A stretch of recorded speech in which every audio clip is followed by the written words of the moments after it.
মধ্যপ্রাচ্যে যখন ইরান ও ইসরায়েলের মধ্যে সংঘাত তুঙ্গে, ঠিক তখনই ইরানের ৩টি গুরুত্বপূর্ণ পারমাণবিক স্থাপনায় সরাসরি হামলা চালিয়েছে যুক্তরাষ্ট্র। এতে ব্যবহার করা হয়েছে বিশেষ ধরনের শক্তিশালী বোমা, যাকে বলা হয় বাংকার বাস্টার। এই ক্ষেপণাস্ত্রটি মাটির গভীরে থাকা সুরক্ষিত ভবনকেও ধ্বংস করতে সক্ষম। এই হামলার ঘটনায় পুরো মধ্যপ্রাচ্যে নতুন করে তীব্র উত্তেজনা ছড়িয়ে পড়েছে।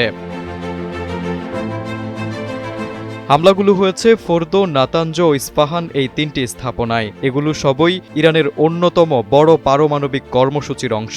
প্রতিটি স্থাপনাই ছিল অনেকটা গোপন, মাটির নিচে এবং নিরাপদে। কিন্তু যুক্তরাষ্ট্রের দাবি, তাদের শক্তিশালী বোমা সেগুলোকে লক্ষ্য করে ধ্বংস করতে সক্ষম হয়েছে। এই হামলার কথা জানিয়েছেন মার্কিন প্রেসিডেন্ট ডোনাল্ড ট্রাম্প নিজেই। তিনি নিজের সামাজিক যোগাযোগ মাধ্যম ট্রুথ সোশ্যালে লিখেছেন, আমরা সফলভাবে ইরানের পারমাণবিক স্থাপনাগুলোতে হামলা চালিয়েছি। এখন সব বিমান নিরাপদে আকাশসীমার বাইরে। তার এমন ঘোষণার পর বিষয়টি নিয়ে বিশ্বজুড়ে আলোচনার ঝড় উঠেছে।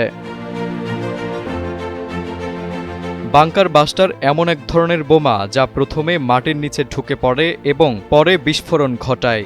এই বোমা খুব শক্ত পাথর, কংক্রিট বা স্টিল দিয়ে বানানো জায়গাও ধ্বংস করতে পারে। সাধারণ বোমায় যা সম্ভব নয়, এই বোমা তা করতে পারে। যুক্তরাষ্ট্র এই প্রযুক্তির মাধ্যমে ইরানকে সরাসরি চ্যালেঞ্জ ছুড়ে দিয়েছে। অতীতে দেখা গেছে ইরান কখনো চুপচাপ বসে থাকেনি। বিশ্লেষকরা বলছেন, ইরান হয়তো প্রতিশোধ নিতে পারে, আবার কূটনৈতিক পথেও চাপ সৃষ্টি করতে পারে। এই হামলার ফলে পুরো অঞ্চলেই নতুন করে যুদ্ধের শঙ্কা তৈরি হয়েছে।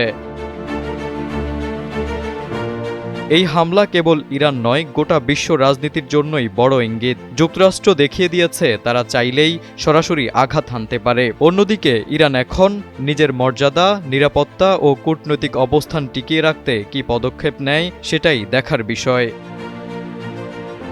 তারেক আজিজ, সময়ের আলো।